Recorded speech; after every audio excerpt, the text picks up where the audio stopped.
आसमान से होती फूलों की बारिश और सनातन की पताका लहराती हुई इस वक्त आपको नजर आ रही है। महाकुंभ से सनातन को लेकर एक महा संदेश जा रहा है, लेकिन यहाँ पर मौजूद सनातनी बदलते हुए सनातन के परिवेश को, महाकुंभ के इस आयोजन को कैसे देखते हैं। धर्म संसद जब होती है तो कई मुद्दों पर चर्चा होती है, क्योंकि धर्म की बात होती है और धर्म में मौजूद प्रतिनिधि जो कि धर्म का प्रतिनिधित्व करते हैं वो इस धर्म के बारे में बात करते हैं, जिनमें से कुछ प्रतिनिधि इस वक्त इस धर्म संसद में हमारे साथ मौजूद हैं। आपका नाम जानना चाहूंगी सबसे पहले, और महाकुंभ में आप किस जिम्मेदारी के तहत है? मेरा नाम महंत श्री गुरु डॉक्टर आनंद में है। मैं बड़ौदा गुजरात से आता हूँ। युवा भारत साधु समाज का गुजरात का प्रदेश अध्यक्ष हूँ और माँ गंगा को पहले प्रणाम करते हुए त्रिवेणी संगम में आज हम सभी आए हैं। जैसे कि आपने कहा था कि धर्म की ध्वजा लहरा रही है, तो उसका पूरा श्रेय माननीय प्रधानमंत्री श्री नरेंद्र मोदी जी को जाता है और योगी जी को जाता है कि जिन्होंने सनातन धर्म के अंदर जो लौ जगाई है। देखिए, विचार जब तक क्रांति नहीं बनेगा और कर्म में परिणित नहीं होगा तब तक समाज में बदलाव नहीं आ सकता। तो समाज में 3 बदलाव मैं जहाँ तक सोचता हूँ बहुत ज़रूरी है।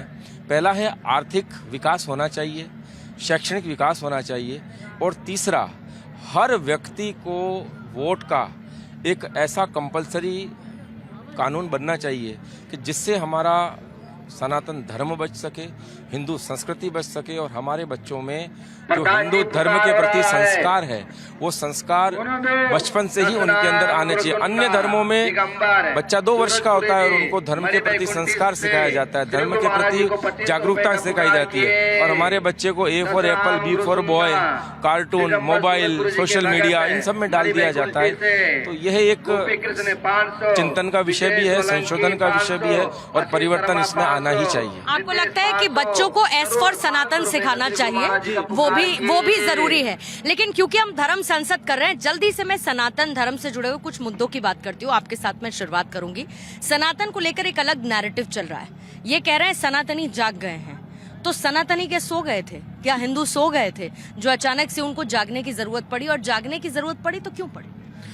देखिए, मेरा नाम महंत कपिल मुनि जी है। मैं ऋषिकेश से हूँ। हमारा कबीर आश्रम है। जब सनातनी पहले से ही जगे हुए थे, लेकिन कुछ इस तरीके के असामाजिक तत्वों के कारण कि मैं बताना चाहूँगा कि मतलब इस तरीके से देखा जाए कि एक हवा एक चलती है तो उसका कभी पूरब की तरफ बहती है, कभी पश्चिम की तरफ बहती है। उसी तरीके से अब हम सब लोग जाग चुके हैं, क्योंकि पहले सरकार किसी दूसरी पार्टी की थी, अब दूसरी पार्टी की, अब सरकार हमारी है, सनातनियों की है, और हम जाग चुके हैं। अब हम किसी भी तरीके से हम अपने आप को किसी भी तरीके से हम खोने नहीं देंगे, गिरने नहीं देंगे। इतने सारे सनातनियों ने दिखा दिया है कि हम जग चुके हैं और अब हम आगे किसी भी तरीके से हम अपने आप को गिरने नहीं देंगे। सनातन तो शाश्वत सत्य है ना, सनातन तो वो है जो कभी खत्म ही नहीं हो सकता। तो फिर सनातन कमजोर कैसे, या सनातन खत्म कैसे, या सनातनी सो कैसे गए? देखिए, मैं आपको एक सबसे बड़ी बात बताता हूँ कि अन्य कोई भी धर्म होगा, उस धर्म में जो है बच्चों को पहले धर्म सिखाया जाता है, फिर राष्ट्रभक्ति सिखाई जाती है और उसके बाद के अंदर उनको शिक्षा सिखाई जाती है। हमारे यहाँ क्या हो रहा है, सबसे पहले एक इंग्लिश मीडियम स्कूल में बच्चे को डाल दो, राष्ट्रीय एकता को सिखा दो, धर्म तीसरे स्थान पर चला जाता है। और आप देखिए, जहाँ जहाँ धर्म पनपे हैं, जहाँ जहाँ धर्म आगे रहा है, वहाँ वहाँ वो धर्म 1400 साल पुराना ये धर्म है और पूरे विश्व के अंदर फैल गया।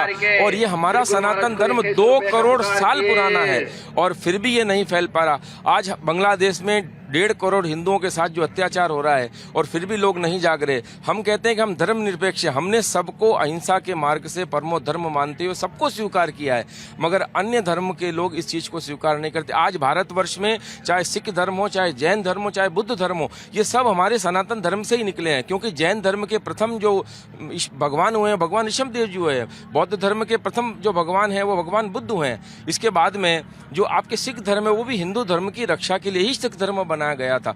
तो सनातन को चिंतन करने की जरूरत है, चिंतन को विचार में ला करके क्रांति लाने की जरूरत है, क्योंकि जब तक हमारे बच्चों के अंदर हम उनके धड़ की वैज्ञानिकता, धर्म की वैज्ञानिकता को हम नहीं बताएंगे तो कहाँ से वो बच्चा जानेगा। अभी तो इतने भगवानों में हमारे बच्चे उलझ गए, पर उनको ये पता नहीं कि पंचदेव की जो शक्ति है, पंच शक्तियों के देवता कौन है, पंच शक्तियों के कलर क्या है, तो उनको पता चलेगा कि ये ब्रह्मा क्या है, विष्णु क्या है, महेश क्या है, गणेश क्या है, शिव क्या है, अम्बा क्या है। तो ये ये जो इतने सारे जो भाग हो गए, उन भागों की वैज्ञानिकता को बच्चों को समझाएंगे तो वो दृढ़ होंगे। अन्य धर्मों में उन लोगों को ये बताया गया कि आपको पहले अपने धर्म को जो है स्वीकार करना है और फिर बाकी के धर्मों की जो है आस्तिकता आप स्वीकार करें ना करें, पर अपने धर्म पे आपको दृढ़ रहना है। भारतवर्ष के जितने हमारे सनातनी हैं ये यही सबसे बड़ी भूल कर रहे हैं कि जब एक होने की बात आती है, आज बांग्लादेश में इतने अत्याचार हो रहे हैं मगर कोई नहीं, आज वो सारे मुद्दे ही शांत हो गए हैं कि आज इतने अत्याचार हो रहे हैं, दिन रात उनको काटे जा अफगान। तो क्या इसीलिए जरूरत पड़ी कि बटेंगे तो कटेंगे, एक है तो सेफ है जैसे नारे जो प्रचलन में आए, क्या इसी संदेश के साथ? हाँ, ये अभी आपने जो बताया, मैं एक छोटी सी कहानी सुनाऊंगा। उस कहानी से आप सभी को शायद ज्ञान मिले। एक गांव था, उसमें आग लग गई। तो गांव में आग लगी तो सभी लोग वहां से भाग लिए, लेकिन 2 आदमी उनमें मजबूर थे फूंकने के लिए, एक लंगड़ा और एक अंधा। लंगड़ा चल नहीं सकता था और अंधे को दिखता नहीं था। उस लंगड़े ने उस अंधे को आवाज लगाई, ए भाई जरा इधर आ, आग लग गई है। हाँ, आग लगी है, निकलना चाहते हो? हाँ, मुझे अपनी पीठ पे बिठा लो। उस लंगड़े ने जैसे उसकी पीठ पर वार किया, बैठा और दोनों दाएं बाएं करके उस आग से निकल लिए। अब ये अंधा कौन है और लंगड़ा कौन है?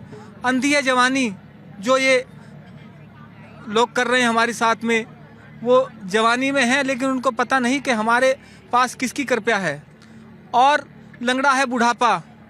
आंखें तो हो जवानी की, आंखें तो हो बुढ़ापे की और चलना हो जवानी का, तो हम सार्थक बन जाते हैं। अभी हमने ये राम मंदिर का निर्माण जो हमारे प्रधानमंत्री जी ने कराया, ऐसे बहुत सारी ऐसी चीज़ें हैं जो हमारी होनी बाकी हैं।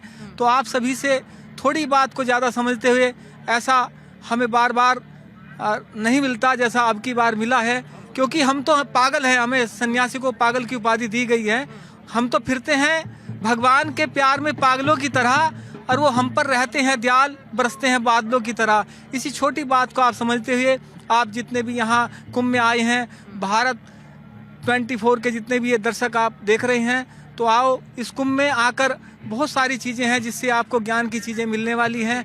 आदरणीय जितनी भी भाई यहाँ खड़े हैं, सभी को हम यही संदेशा देना चाहते हैं। लेकिन ये भी बताइए कि सनातन को लेकर उल्टी सीधी बातें करना, सनातन को लेकर गलत शब्दों का, गलत भाषा का इस्तेमाल करना, क्या सस्ती लोकप्रियता का एक तरीका हो गया है? जी, हमारा सनातन अनादिकाल से है। हम सनातनी सबको प्रेम करने वाले हैं। हम कभी किसी सनातनी, कोई भी जो आप देखेंगे सनातनी होगा, कभी किसी के प्रति द्वेष नहीं रखेगा। वो सबसे, सनातन का मतलब को प्यार देना होता है। अब ये प्यार किसी को अगर हजम नहीं हो रहा है, प्रहार करते रहते हैं, लेकिन उनका कुछ ऐसे चलता नहीं है। ये सनातन है और रहेगा हमेशा। जी, आपका ये सनातन विरोधी मानसिकता, और सबसे बड़ी बात कि ये नई नई चीजें आने लगी हैं कि हर मस्जिद में मंदिर ढूंढा जाता है, हर जगह ये कहा जाता है कि यहाँ मंदिर में खोजो तो मंदिर मिलेगा। तो इस तरीके की चीजों को कोई रोकने का एक जगह है कि रुकना चाहिए? ऐसा रुकना क्यों चाहिए, पहले तो ये मैं पूछूंगा। जब खोज रहे कुछ निकल रहा है, तत्व ऐसे निकल रहे हैं कि जो हमारे मंदिर को दर्शाता है, तो कुछ तो ऐसी कोई बात रही होगी कि उसको खोदना पड़ रहा है, और खोद कैसे अवशेष वैसे कुछ निकल रहे हैं जो हमारे। आपकी इस बात से मैं अग्री करती हूँ, लेकिन मैं ये समझना चाहती हूँ कि कहाँ तक हम जाएंगे, कब तक हम जाएंगे? कहीं तो रुकना होगा। देखिए, रुकने, जीवन तो रुकने का नाम नहीं है, तो आप रुकने की बात कैसे करते हैं? हमें हमारे धर्म को समझ के उसके अंदर क्रांति लाने की जरूरत है। आज कश्मीरी पंडितों के साथ जो हुआ है आप देखिए, और हम सनातनी सब बैठे रहे और सारे कश्मीरी पंडितों को वहाँ से निकाल दिया गया। और जहाँ माइनॉरिटी की बात आती है, वहाँ वो सब लोग कहते हैं नहीं साहब, ये देश हमारा है, हमारा आप रक्षा करो। पर जब सनातन धर्म के ऊपर खतरा होता है, सनातनी जब हमारे भाई खतरे में होते हैं, तब हम खाली बातें करके रह जाते हैं, एक्शन हम कुछ नहीं लेते। इस विचार को क्रांति में और कर्म में लाने की जरूरत है, तभी जाकर के कुछ हो पाएगा। बातें तो सबने बहुत करी, मगर जब कहते हैं ना, मेरा घर सेफ रहे, बाकी सब डूब जाए तो मुझे मतलब नहीं। पहले मेरा देश बचना चाहिए, फिर मेरा घर बचे तो बचे, मुझे कोई परवाह नहीं। तब जाकर के क्रांति आएगी और सनातन धर्म बचेगा। बिल्कुल, और इसीलिए सनातन को बचाने के लिए संतों ने सनातन के संरक्षण का जो बीड़ा उठाया है, ये वही आवाज है जो इस धर्म संसद से निकलकर आ रही है। कैमरामैन मोहित के साथ पूर्णिमा मिश्रा, भारत 24 के लिए प्रयागराज महाकुंभ से।